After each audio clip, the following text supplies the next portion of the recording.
Move down the car, please. Right to the very end. Let the ones behind you get on. There's plenty of room for everyone if you'll just move down the car. Thank you. Right? Right. What's all this about?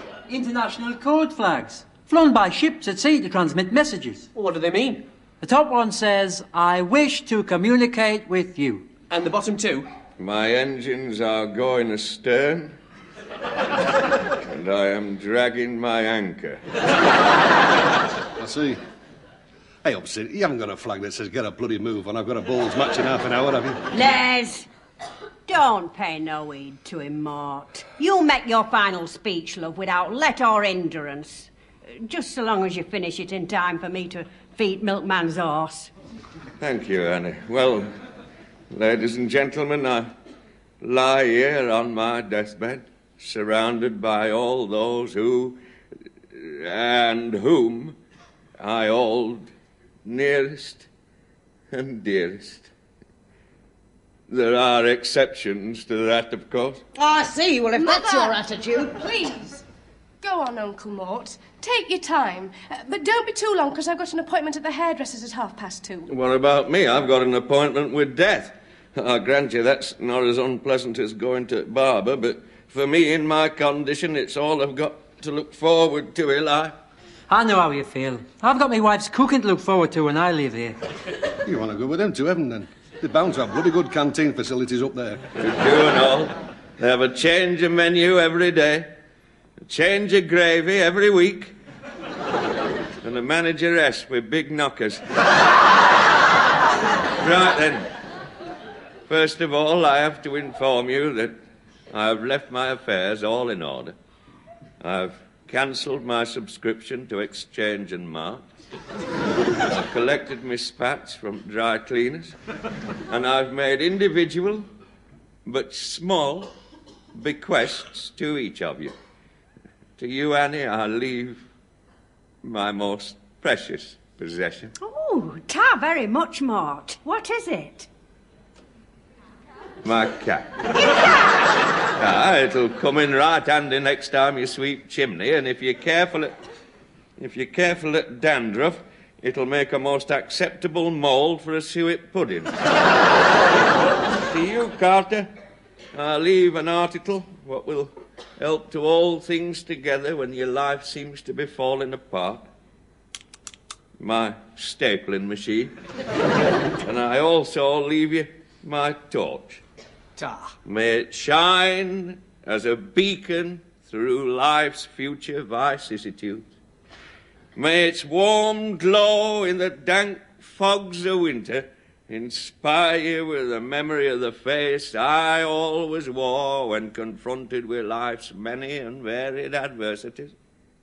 A buoyant, cheerful, sanguine scowl.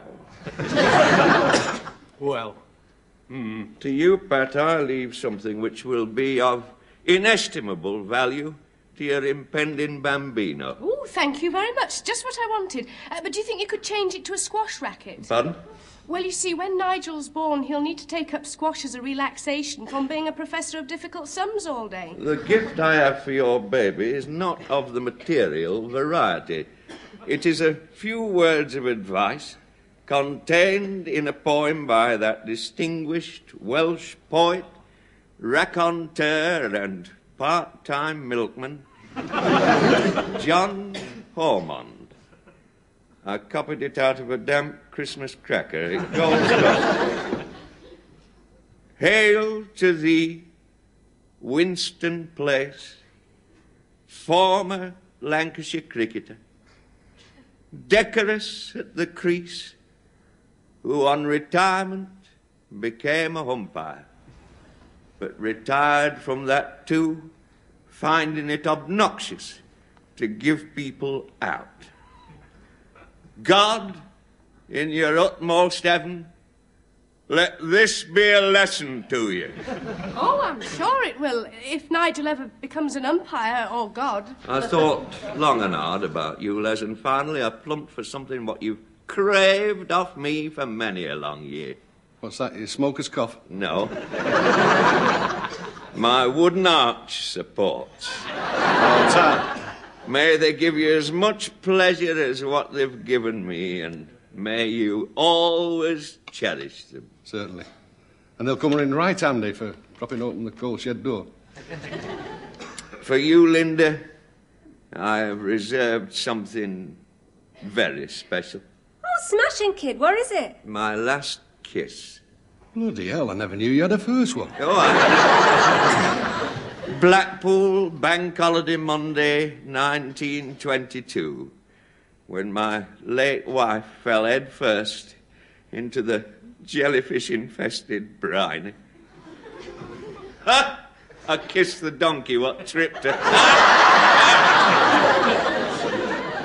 Linda, if you will incline your head and pucker your lips, I shall perform the requisite.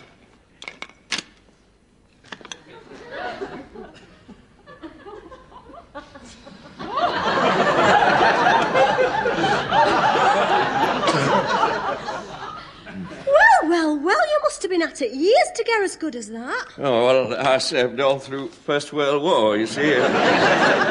It were only way you could get lumps out of cookhouse custard.